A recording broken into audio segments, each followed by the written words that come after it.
or shine, it is the same. And I see the sunshine on your face, and it's bright. There are 167 community parks and larger parks throughout the whole of the city. We're actually one of the greenest cities, the greenest city in the whole of the country, with something like 4,000 hectares managed by the service. Each of the parks, whether the large parks or the smaller community parks, has an individual strategy that's being developed over a number of years, consulted on with local people to develop their individual piece of green space. I'm Richard Gill and I work for Leeds City Council Parks and Countryside. I coordinate the Leeds in Bloom campaign, and I also help with the 40 or so voluntary in bloom groups we have across the city. I think it gives a message out to visitors and residents, and of course the business community, that we're proud of our city and we like the environment that we live in, and we're prepared to look after it and enhance it wherever we can. The project we're going to show you though is the community garden at the end, which was separate to the main development and sort of followed on. The school developed it as a millennium garden in 2000 obviously, and it was overgrown, fallen into a certain amount of disrepair, so it needed some money spending on it. The biggest cost was having this tarmacked. This corner was relayed as well, and again it's sort of quite important for the community. Sam was a child at Hillside Primary School who died tragically. I think he was in year 4 or 5. I believe it was leukemia, not quite sure. And the children made the mosaic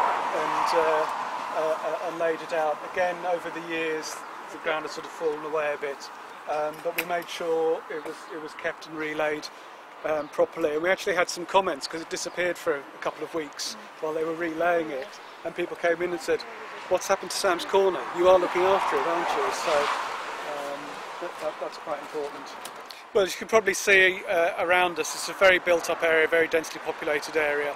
So any bits of green space that can be opened up or preserved is really important, just to break up the concrete and the asphalt. I come out here for my lunch quite often, and although we've got a building site over the road, compared with life in the office, it's peace and quiet.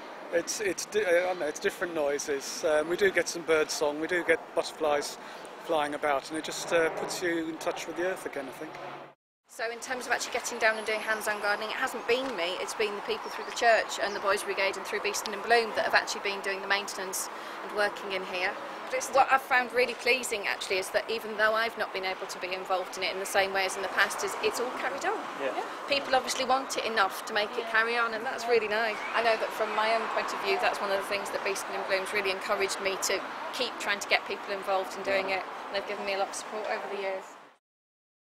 So this is Mr. Potts, whose official title is? I'm the site superintendent. Site superintendent. Caretaker and the overall. No. Yes, I am. Hello, Mr. Potts. Not going to hit me this time. And this is, not today. On TV. This is Joe Burt, one of the Yorkshire Film Judges, and this is Andy Mumford, Pleased to the meet you. other one. And this is Richard Gill, who does Leeds in Bloom. All right, pleased to meet you. Excellent. That's nice, isn't it? This was a derelict garden.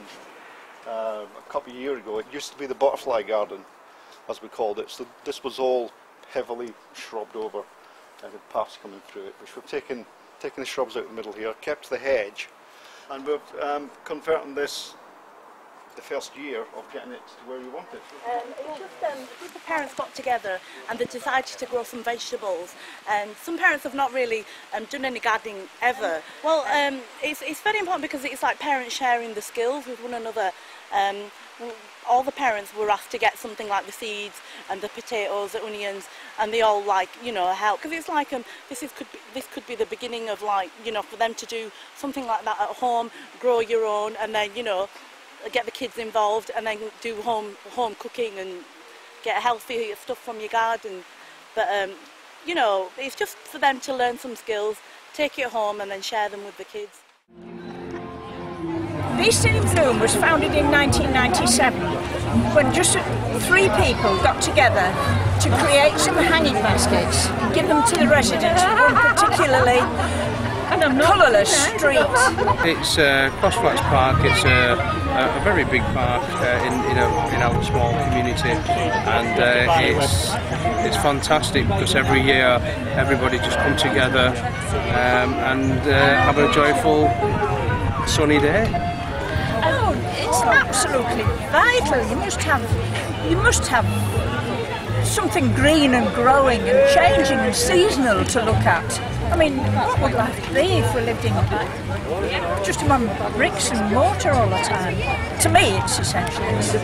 We try to pull in the churches and the schools, and they'll help us and we'll help them. So it's generally beneficial, and it's good. We have over 70 friends groups involved in our parks and green spaces. A lot of those are very practical. They'll actually come in and do some maintenance work or some development work within the park, or some educational work with local communities. We also work with government agencies and also local charity groups in Leeds, such as Groundwork Leeds. Work quite closely with them. They're very strong consultation with local people. You know, they can tell us what people are thinking or require in their local area, and we can take that forward and to improve their local green space based on that knowledge. People access the parks for many different reasons. Some people to walk their dog on a daily basis. Some people for a stroll around the park. Some people to come on a sunny day and sit down, enjoy the sunshine. Some people to kick a ball around. Lots and lots of different reasons. I think over recent years we've seen a dramatic increase in the number of people using parks, as we've seen more flats being developed in the city centre and elsewhere. And almost it's going back to a Victorian vision, if you like, of parks, whereby parks and green spaces were facilitated for people who didn't have garden environments themselves, pretty much like what's happening today. And so we see a lot more people using our parks than ever before. You know, the surveys have said, why do you use your local park? People have said, well, it's because it's good for my health, I go there to exercise, and I go there to take my children to play. It's an important space for people to expand and get a healthier lifestyle. As money gets ever tighter, people's opportunities to do other things narrows bit by bit, and people look to free opportunities, and that's what parks are. They're completely free of charge.